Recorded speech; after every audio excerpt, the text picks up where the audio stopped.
लखलखता प्रकाश मी, लखलखता प्रकाश मी, कधी बाबांचा श्वास तर कधी आईची सखी मी, कधी नाजूकशी बाहुली तर कधी धनाची पेटी मी, पैंजणांचा आवाज करत घराला घरपण देते मी, तरीही जन्मापासूनच परक्याचं धन असते मी.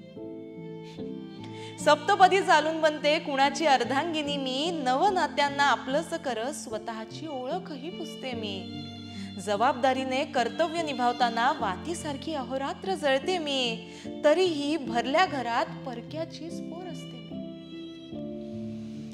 कळा सोसून जन्म दिल्यानंतर पुन्हा नव्यानं जन्म घेते मी. बरं का, कळा सोसून जन्म दिल्यानंतर पुन्हा नव्यानं जन्म घेते मी.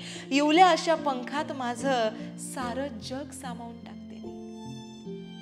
पिलांना झेप घेता यावी म्हणून माझेच पंख छाटते मी.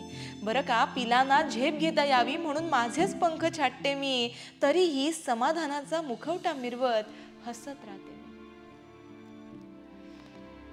आयुष्य असताना प्रश्न पडतो, नक्की कुणाची कोण मी? हा प्रश्न प्रत्येक मुलीला पडत असतो मंडळी.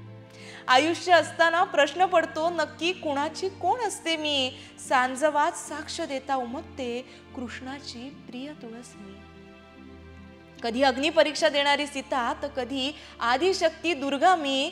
मीच कोळवून मखमली सावली अन लखलखता प्रकाशही मीच, अन लखलखता प्रकाशही मीच.